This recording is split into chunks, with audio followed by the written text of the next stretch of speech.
Welcome back and thanks for being there. So let's dive into something, that has been on our mind lately. Does age really play a role in determining how well we do in school?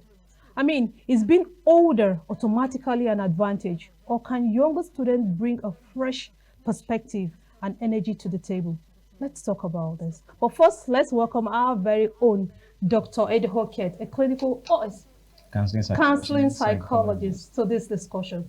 Doctor's expertise will undoubtedly shed light on the psychological aspect of student success. Doctor, you're welcome to the show.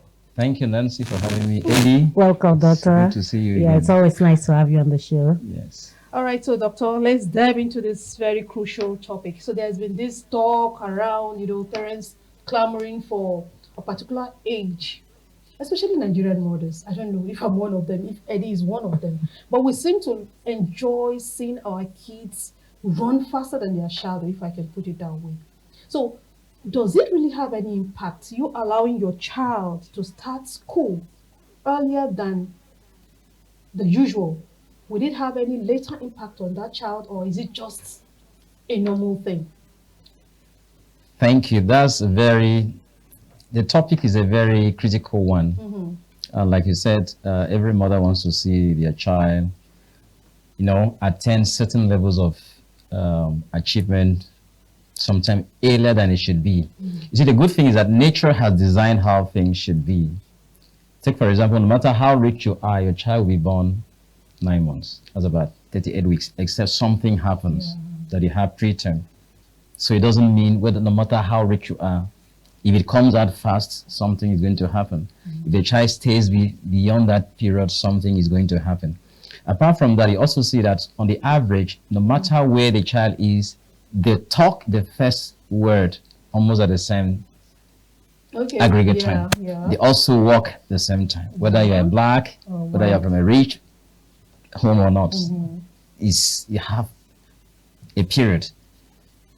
So that shows you that development follows a grading. And what is development is all encompassing. You have the physical growth, which is what we mostly pay attention to. Then we have the psychological growth, the mental, which is to reason, put up information, reason, and make decision.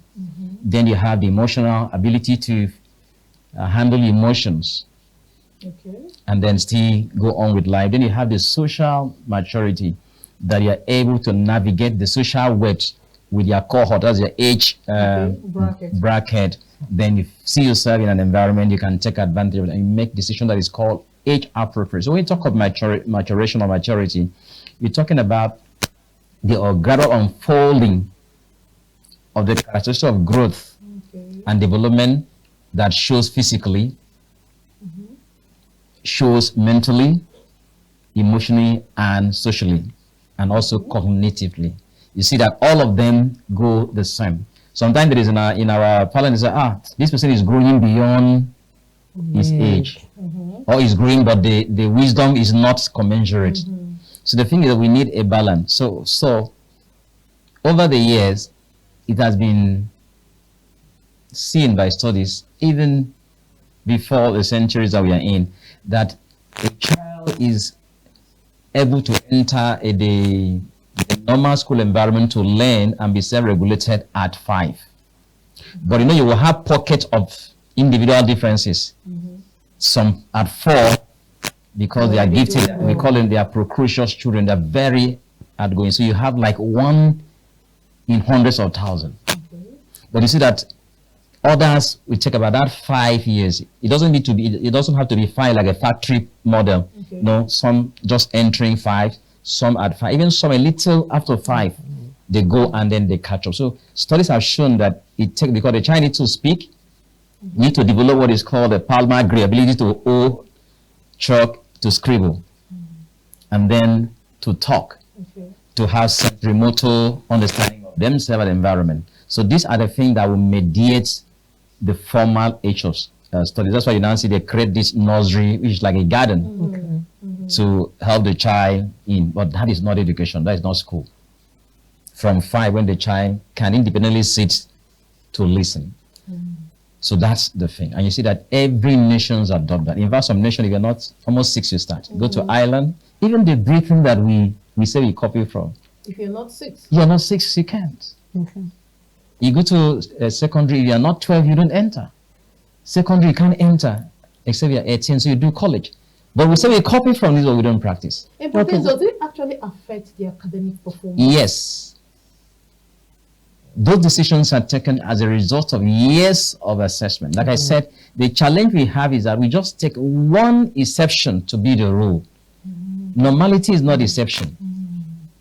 It's like you have trainees. If you bring in trainees in mass communication to groom them in this facility, there are those you wouldn't need to watch after their back.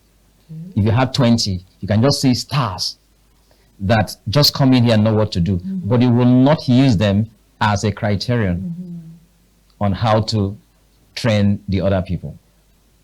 True. You use the average people that you need to do maybe 1 week on this, 2 weeks on this, you prep them before you release them. But if you now use the 1 or 2, 3, you are going to create distortion. And so what happens is that when you use that, two things are going to happen. You will now lower the system to fit in. Or you maintain the systems and the people lag behind. So two things are going to happen if you don't follow. So what is learning? Learning simply means a permanent, relatively permanent change in what behavior or capacity because someone is exposed to experience.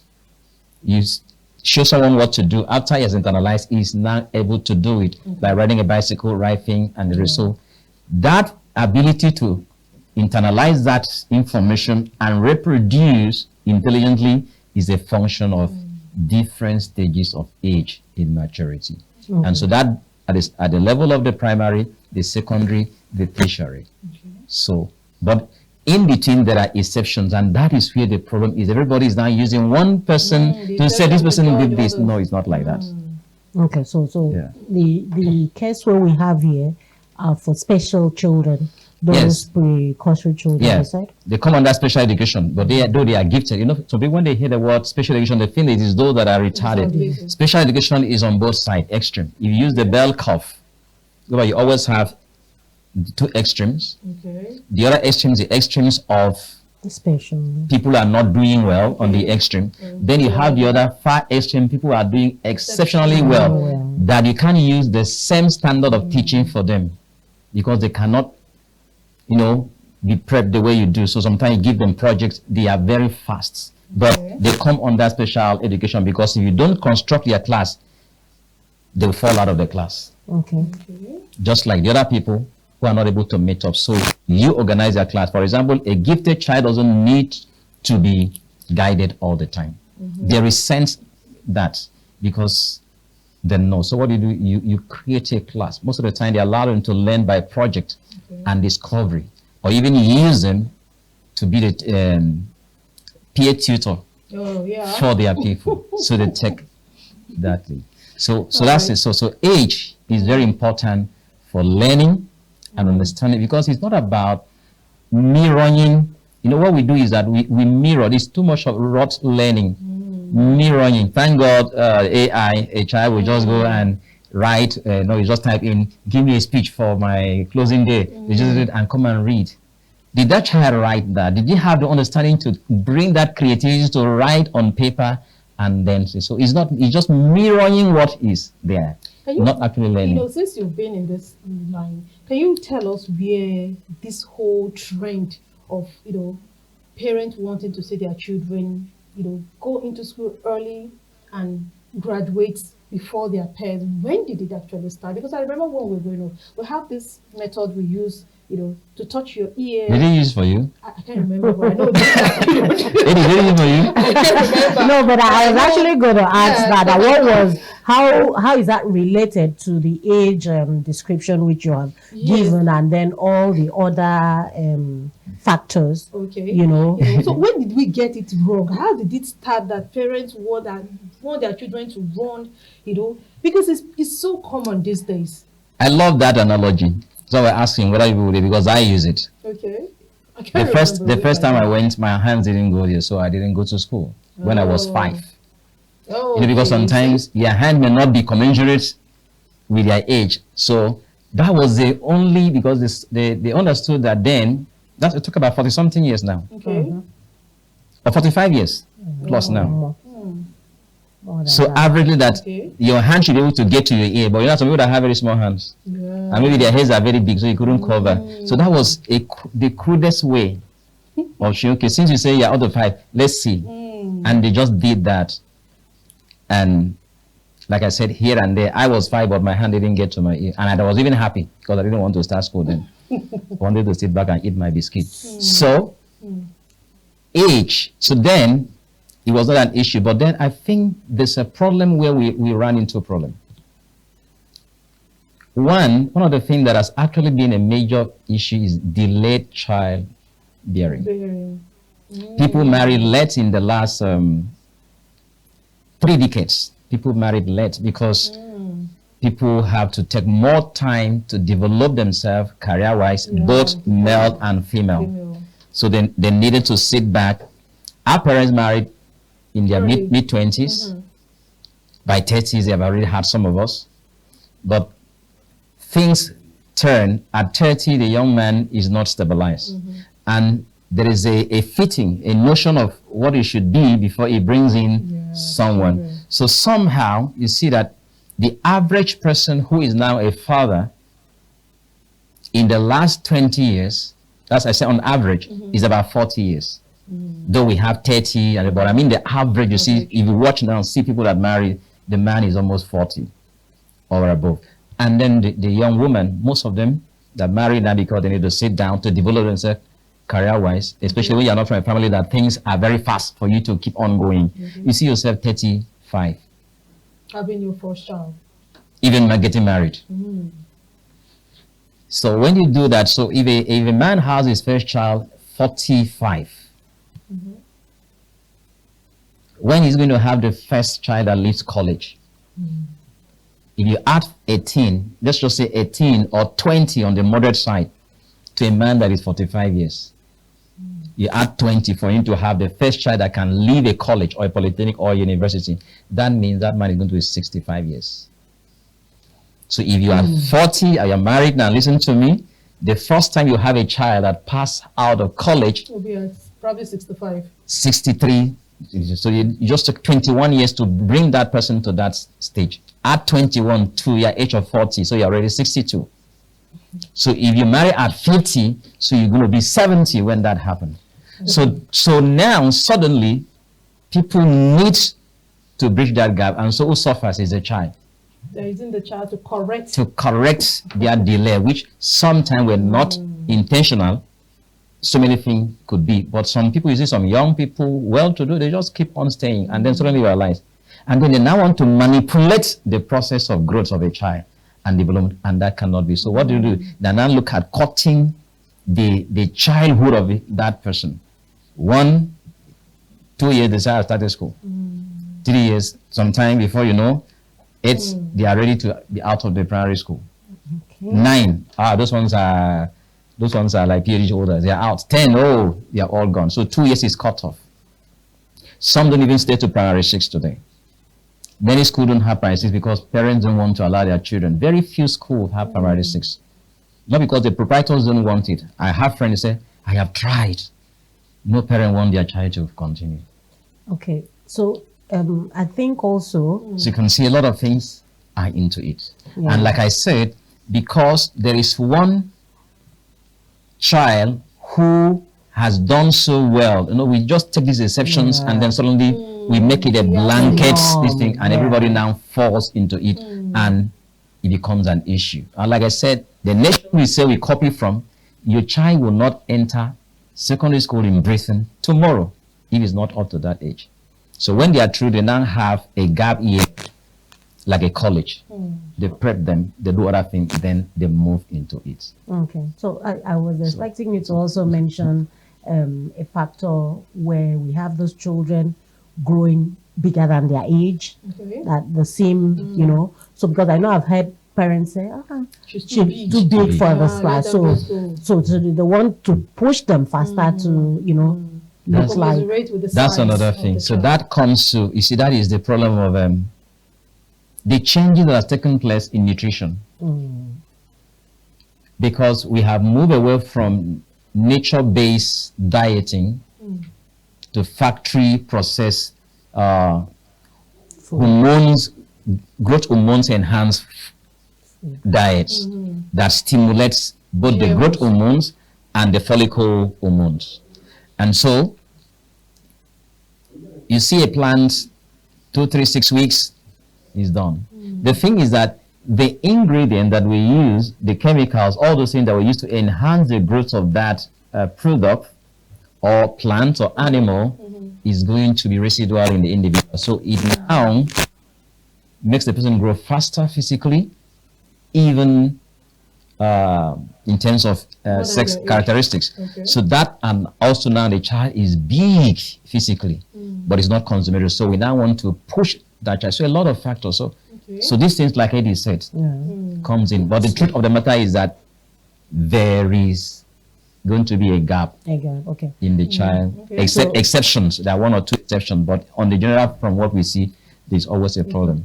Okay, so another factor which I think we should consider is where I think economy or family settings where you don't have care-minders, because I feel that's where the initial digression was, where parents who have children and don't have people to take care of them, and they need, and are working class parents, so they find way to drop those children until the Early school. School is where The only option. So a lot of things yeah, are saying. well, So societal changes, you know, the Exactly. family where we used to have a family that takes care. So now we are becoming more of the very nucleus, the nuclear family. And then because of the dual career system that the wife, the husband is working, you hardly have, so the child has to be taken away from school. These schools, I call them extended nanny service. So they stay there. And but some parents even tell you that they should even extend the time in school these days, so that when they just finish, they pick the child, because there's no time. No time. So a lot of things. So the child enters early. They have started school. All right, so we've seen all those factors that leads Yeah. to it. Now let's go to the uni, where all these things. Yes, I think moving before we towards- go to uni, Okay. the doctor should be able to clarify. So having established these factors, is that a yardstick that you must make your child move faster than he or she The should? person- You had explained. You see, the thing is a function of policies. Okay. And you know, policy is not what you write on paper. Policy is what you implement. And then when you have a society that is too much of fault lines of bias, that people interpret anything you want to do from the angle of either religion, ethnicity, tribe, and all those things. And like I said, where we say we are copying from, it doesn't work. In a school I consulted before I left about 4 months ago, some children came from UK. I think they relocated. They were sixths. And they told the teacher, why should you don't force me to write. We don't write in UK. And here, you know, some people will tell, our children can write from 2, they can speak. So the child, when they brought them to the school, and they give them something to do, they will just tell them, he said, no, they don't write. They don't compel them to write.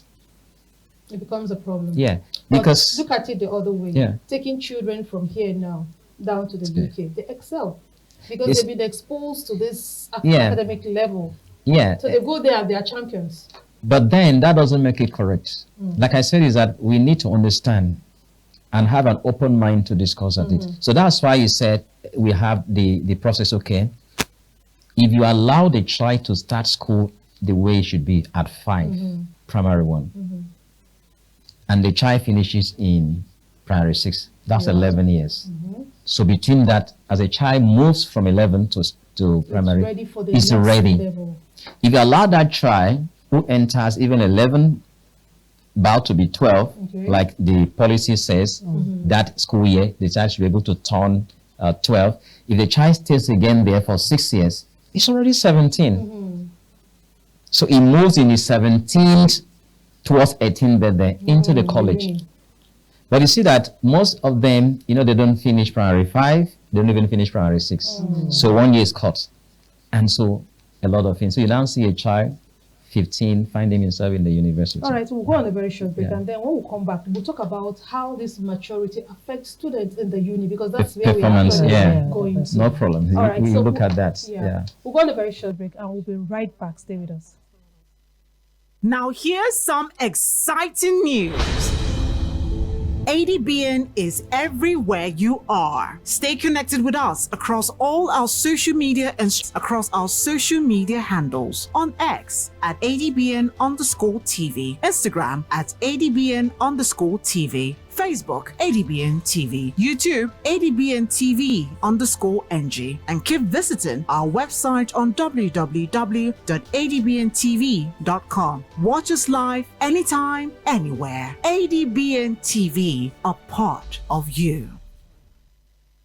All right, thanks for being there. So we still have Dr. Eshiet in the building, and he's talking about, or we are discussing, the age factor, if it actually has an impact on the child who is either younger or older. Does it have anything to do with their level of understanding or their academic performance in school? So, Doctor, before we take our tweet, I think we should talk more on that. Yes. The age factor on students in the university. Now, we have younger children, because before there was, the government will come up with a solution, there must have been a lot of problems. Before they came out to talk about the age limit for people to go into the university, that means we'll have a lot of babies in the university. So what is the impact of one entering into the uni at such small age, like 15, 14, or even 13? Thank you. In human development, there are dimensions. Okay. You have the physical reset, which is the outwards growth in size that we see.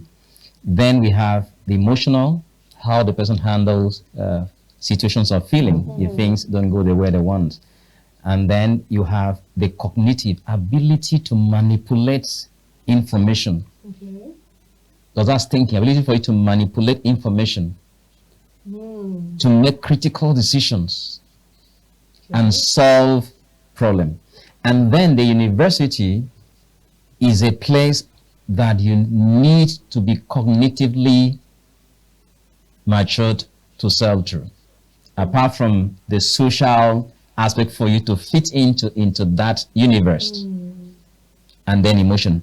But the main thing is ability to have critical thinking, because in adolescence, one of the major development is that they develop critical thinking. What's critical thinking? Ability to think rationally, critically, and solution-oriented, to be adaptive to your environment and use the resources there to your own advantage. Okay. So when you come to the university is not a place for you to be fed with a filling bottom.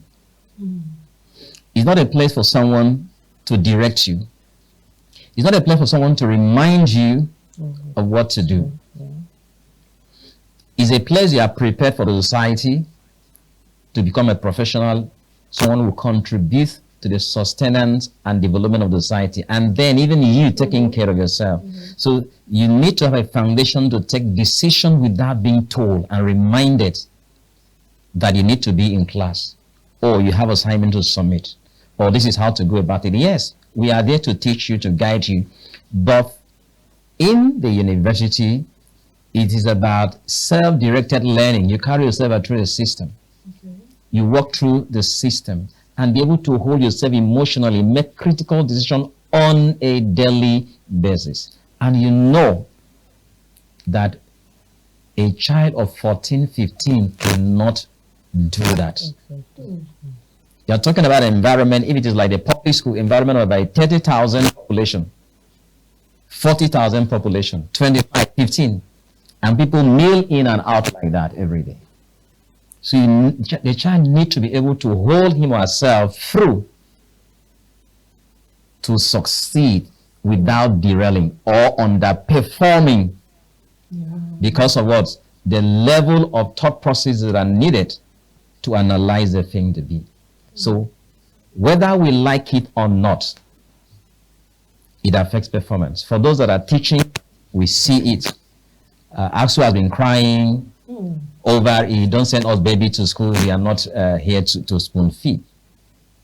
So it actually affects. And there is one critical thing, two things happen you, the teacher, or the lecturer, how you want to call yourself, either you will fit the lecture you're teaching to the level of the student, Okay. or you raise the student to the level of what should be. But it is more easier to do the first than to do the other one. But like I said, there are very wonderful receptions of young people who are excelling, but they don't have to be the criteria for us not to do what is right. You know what? It's a very simple thing. I was asked yesterday, our father and I talk in church. The son had just finished. He now says he doesn't want to do anything about that course.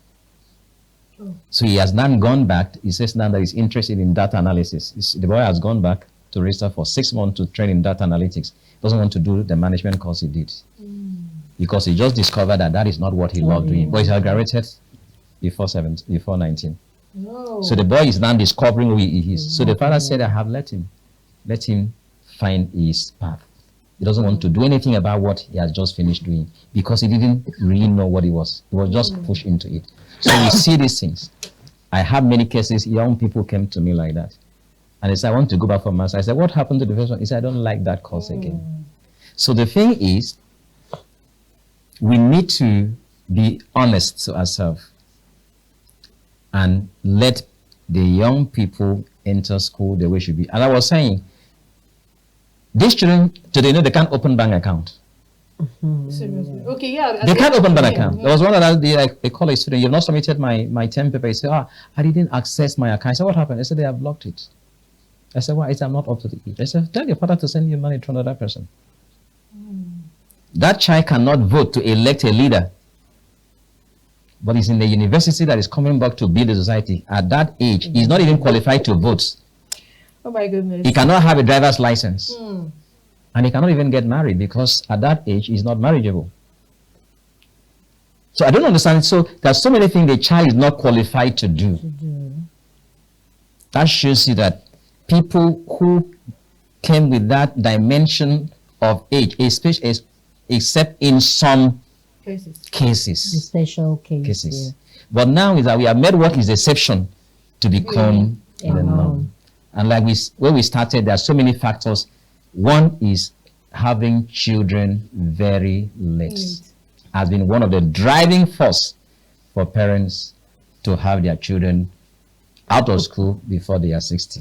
All right, so let's take some tweets, right? Yeah. Before we come to your question. Okay, so we have our first tweet here, and it's from Kiamo, and it says, "Dear child, there is no age limit to education. If you are 19, 27, 30, or even 60, and you feel like studying, then do it."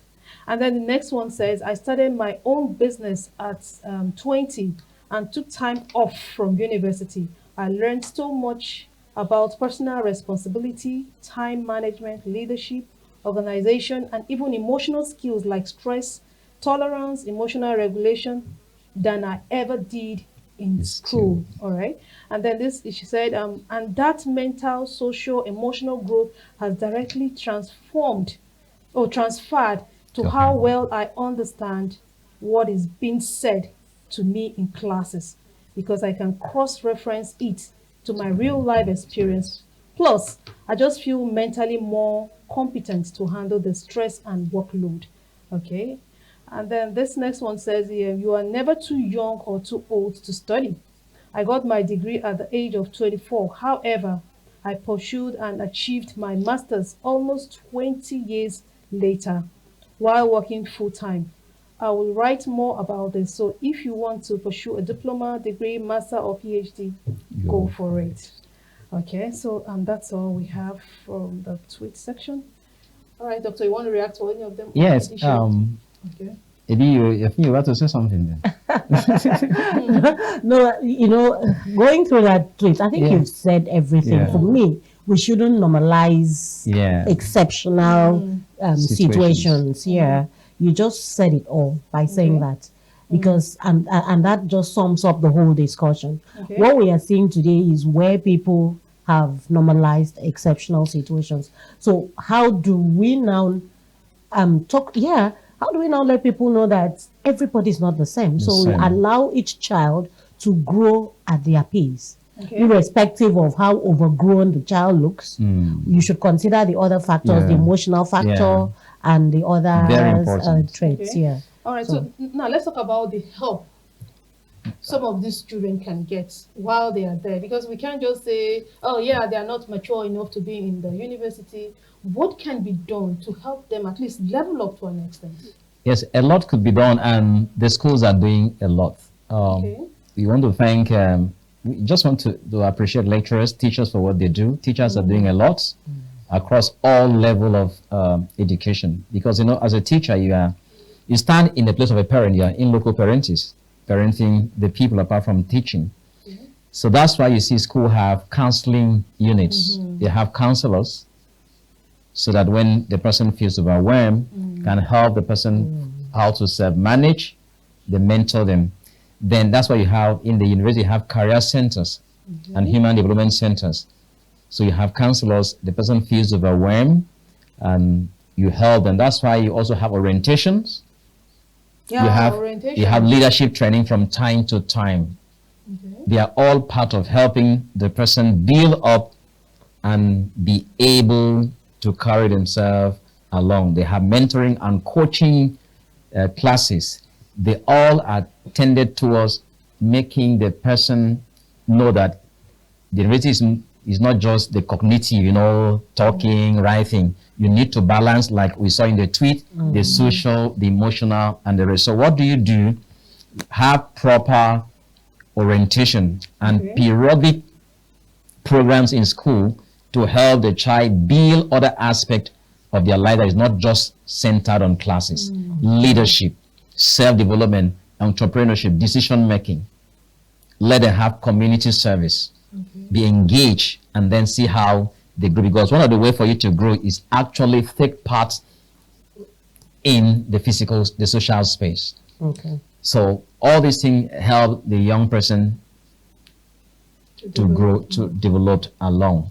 So a lot could be done. So we are not to tell, okay, since you're too young, just come and grow up into the system. No. Lecturers, we come down to their level and try to see how they grow. That's why you pair them in classes, you have group work, all those things help people to grow along. But all the same, if we do what is needed to be done, you know the challenge we have, if we structure our education in such a way that there are situations for young people to have experience like other climes do. Between your secondary school, there's always a gap. There's something you do. All these rush we need are not there. Okay. If the system is structured, community is built into the schools, interactions. Like from JSS3 to SS1? On SS1. Senior to junior to senior secondary school. The way they were segmented, you do real practical aspect of that, of learning, entrepreneurship and the rest.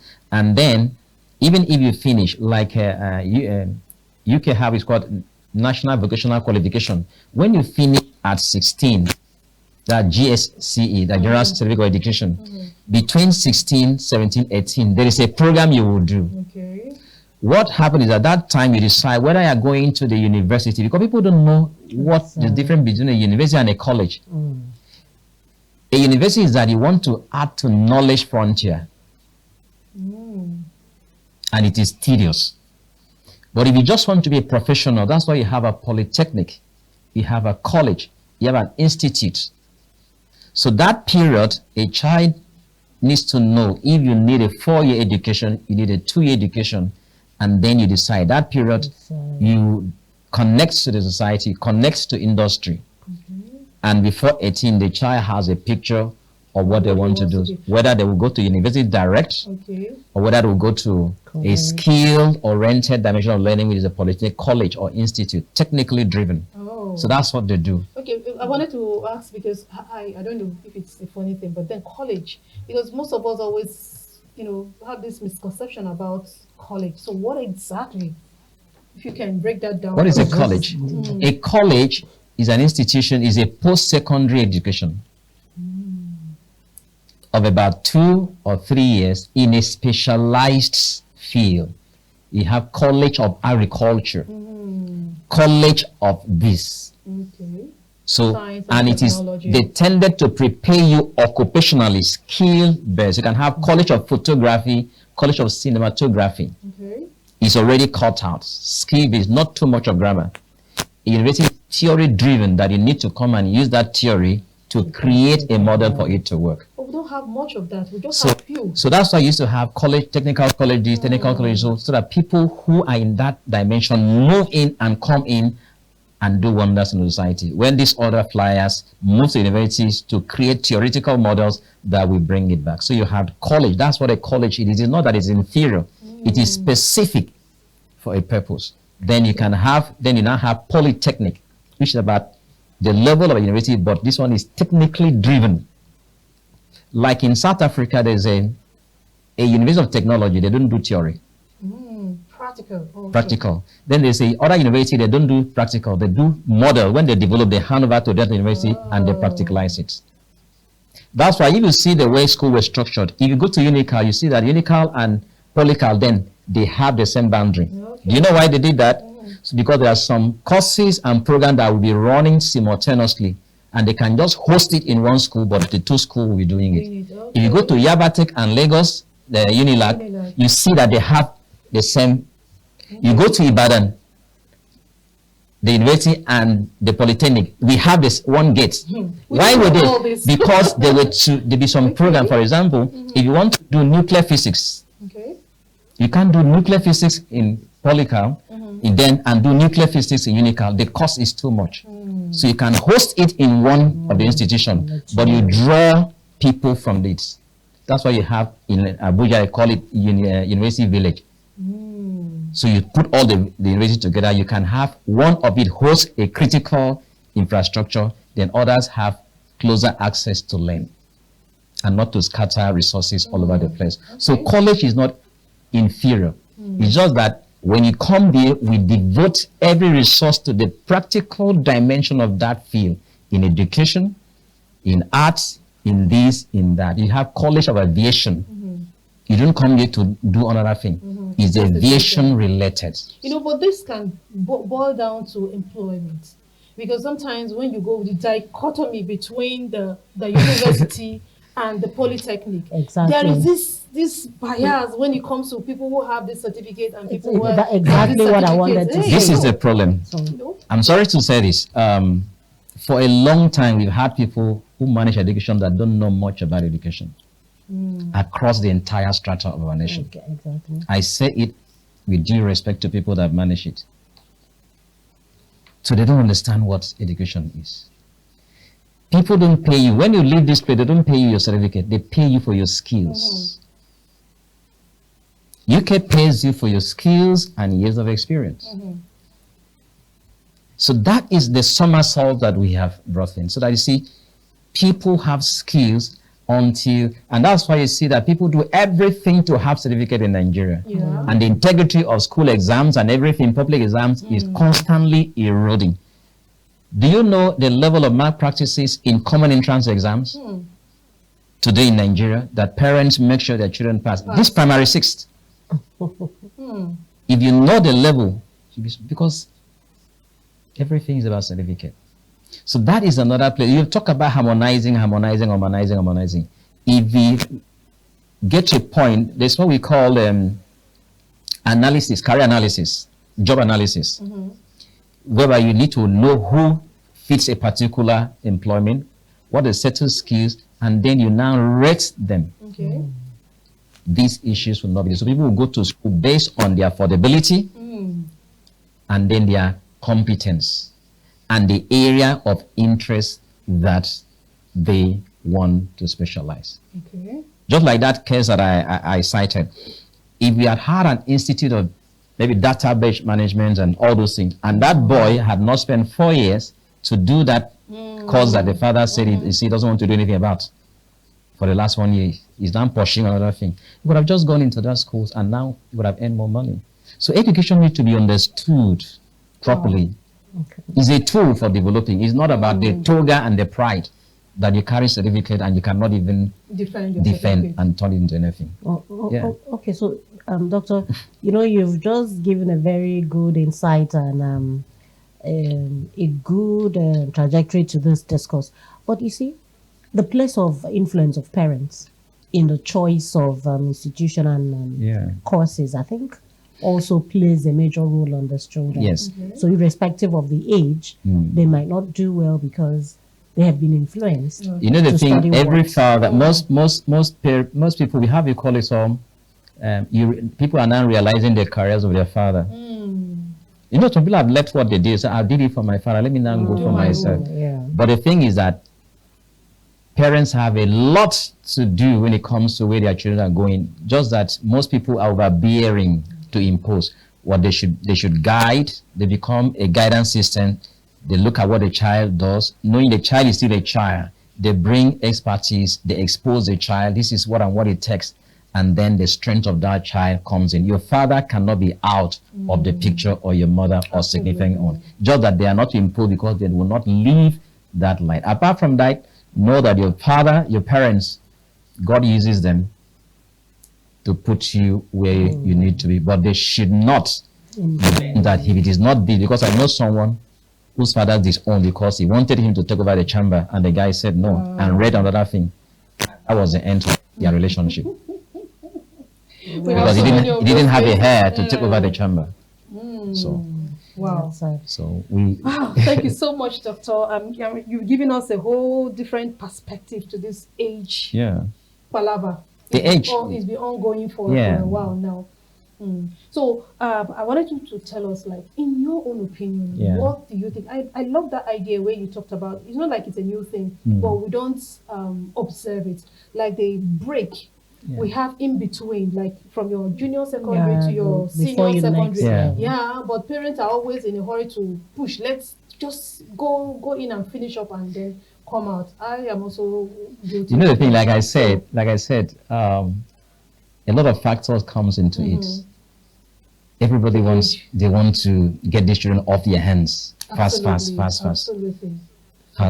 And some other is a pride. My son He's 15 was called to bar at 19. You know, he's a big. That boy is not even. Is the one still feeding that child in the next 3 years, still giving pocket money. The child will say that is school fees 100,000. The father will squeeze. He's not actually working, because if you have worked with some of them, you know that you know what it takes you. That's why the manufacturers of Nigeria says that they are using so much money to train people that are coming out of school, both in their skills, even in the ability to fit in socially. Wow. So a lot still need to be done. But what I would want to say is that the gains of allowing a child grow naturally outweighs pushing them ahead. Okay, so I would like us to close with you giving some advice to, parents, teachers, students who are navigating this, age complexity in the academic field. Yes, what I want to tell parents in the first place is that we all desire that children come out early and take on the roles of life. But the thing is that if we bring them too early and they are not matured enough to carry the weight, they're going to crumble. And so we need to be patient to allow them take their natural gradient of growth. And for school honors, we most of the time, yes, is business, but we need also to put our feet down. Thank God to most schools that I know that if your child is not up to the age of certain school, do not take it. They return. Really? I know here in Akwa Ibom here, no, most of my friends, they don't take it because of what they face. So keep doing that.